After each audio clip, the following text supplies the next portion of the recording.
شاء الله قلب ميكروباص يا حبيبتي، رمانه، لقيتي زمزق وعمل كده يبقى هو اصلا جاي يتسلى. هتحبي من الجامعه هتتخزوقي. واحد وواحده اعرفهم في الجامعه راح يتقدم لها هو وباباه، في الاخر باباه بيقول لباباها ايه بقى؟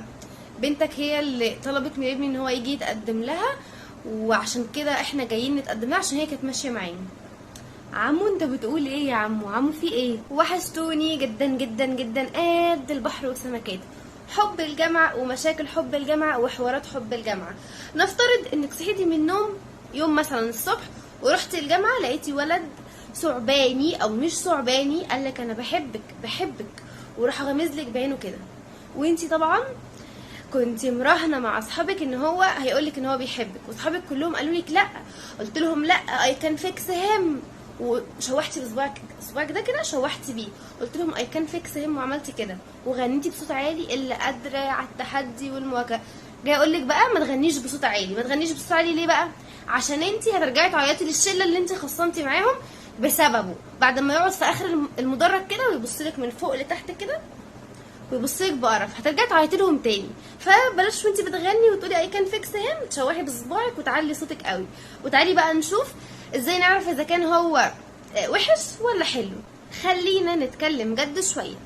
خلينا متفقين ان من وسط 1000 ولد في الجامعه او في دفعتك، مثلا لو الدفعه كلها 500، ممكن نقول ان 5 من ال 500 او 10 هما دول اللي لو مثلا واحد منهم قالك انا بحبك وقالك ان هو عايز ان هو ياخد خطوه وكده، فده فعلا هيتجوزك وهتجيبوا بيبي ومدرسه وحضانه وليله بقى. وال495 الباقيين دول على الله حكايتهم وبيلعبوا بيكي. هحكي لكم دلوقتي 3 قصص بجد.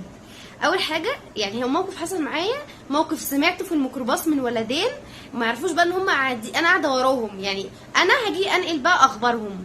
فحطوا لايك عشان انا بفتن على اي ولد قلعبان او ثعباني. وتالت موقف حصل قدامي في الجامعه، فتعالوا بقى ايه احكي لكم عشان متشوقه جدا. الموقف الاولاني ده كان في الجامعه بقى، بما اننا بنتكلم عن حب الجامعه. كان بنوته هي بتحب ولد في الدفعه، تمام؟ فهي من كتر ما بتحبه، من كتر ما بتهتم بيه، هو ما كانش بيحبها، كان بيحب واحده تانية. ويوم يعني مثلا النهارده، مثلا نقول مثلا النهارده الخميس، او لا بلاش الخميس، النهارده الاثنين بكره الثلاث. يوم الاثنين ده كان بيقول للبنت اللي هو بيحبها ان هو بيحبها، وهي طنشته وكرفت له خلاص انا مش بحبك، وهو خلاص بقى حاول معاها كتير فخلاص. تاني يوم بقى من كتر ما هو ما زهق ان البنوته دي بتحبه وبتهتم بيه وبتجيب له شوكولاتات وحاجات كتيره جدا، مع ان الحاجات دي المفروض بتيجي للبنات بقى، يعني متهيألي والله اعلم، يعني ده الطبيعي، يعني انا بنت اهو وهو ده الطبيعي اللي بيحصل.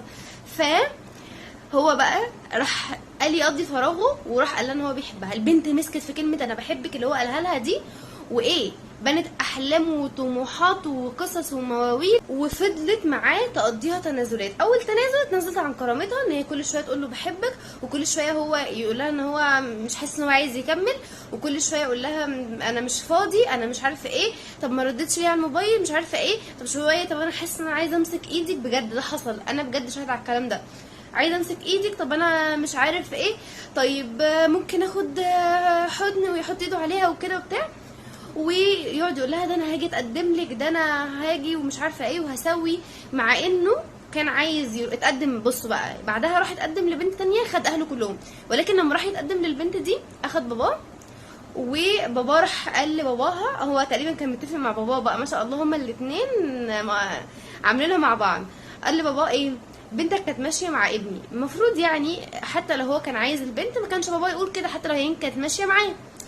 فانتوا مدركين القرف اللي هو عمله في نفسيتها. وبجد البنت دي اصلا فضلت بجد منهاره فتره كبيره جدا، يعني بجد كان الموقف صعب جدا. الشاهد هنا ان هو بنت رفضته، فهو ما ضيعش وقته وراح للبنت التانية اللي بتجري وراه.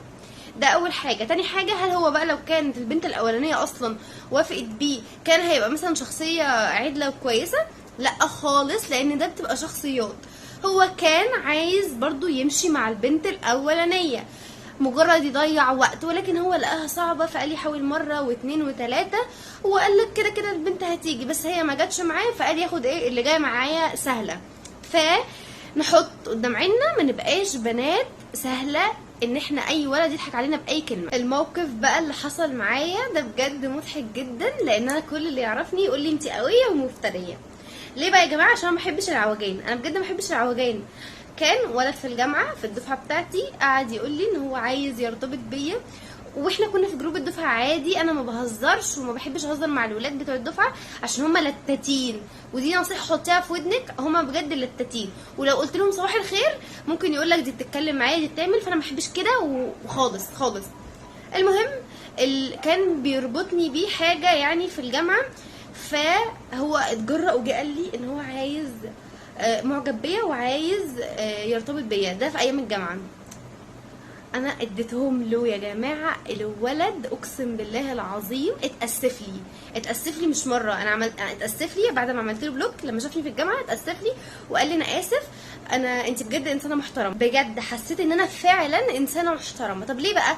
عشان انا خليت واحد اصلا ماشي يضحك على البنات يبص لي ويتكلم معايا ويعمل لي الف حساب. انا كده كده عارفه ان انا محترمه، وعارفه ان انا نظرتي لنفسي ان انا انسانه محترمه، وكل اللي حواليا بيبصوا لي بصه محترمه، بس الولاد ما بيبقوش يقول لك دي محترمه، بس لو انت زنيت عليها شويه هتيجي معاك.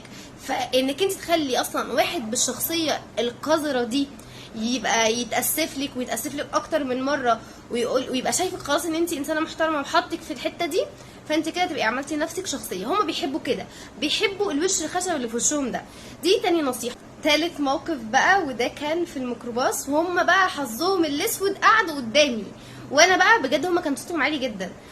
كان ولد وصاحبه مرتبط، الولد كان مرتبط ببنتين في نفس الوقت، فصاحبه بيساله، انا مش فاكره اسامي البنات يعني، هو قال اسامي البنات، بيقول له انت مرتبط مثلا نقول سين وصاد، فانت اشمعنى مرتبط بسين؟ فراح قال له انا مرتبط بسين عشان هي بتدلعني وبتجيب لي هدايا وبتجيب لي شوكولاتات. انا مش عارفه هما تفكيرهم ازاي، انت همك على الشوكولاتات مش فاهمه.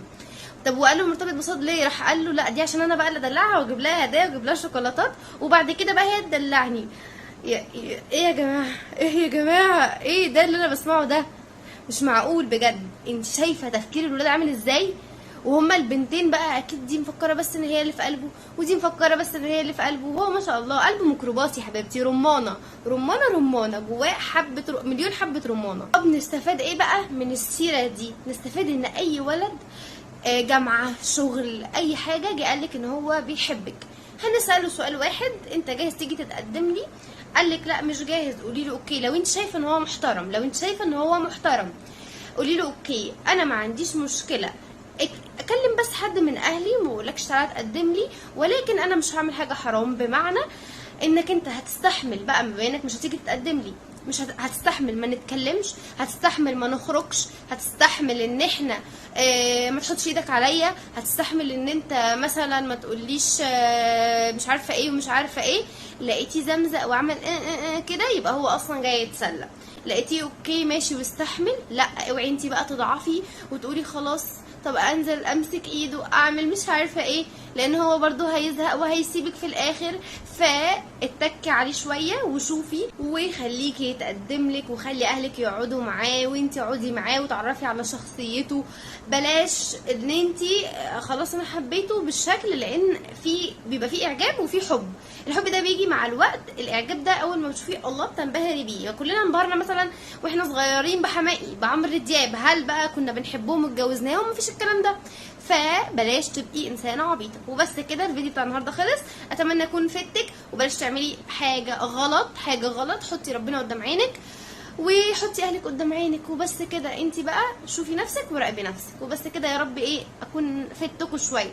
الفيديو الجاي هيبقى مهم جدا جدا جدا، ما تنسوش اللايك والسبسكرايب. باي.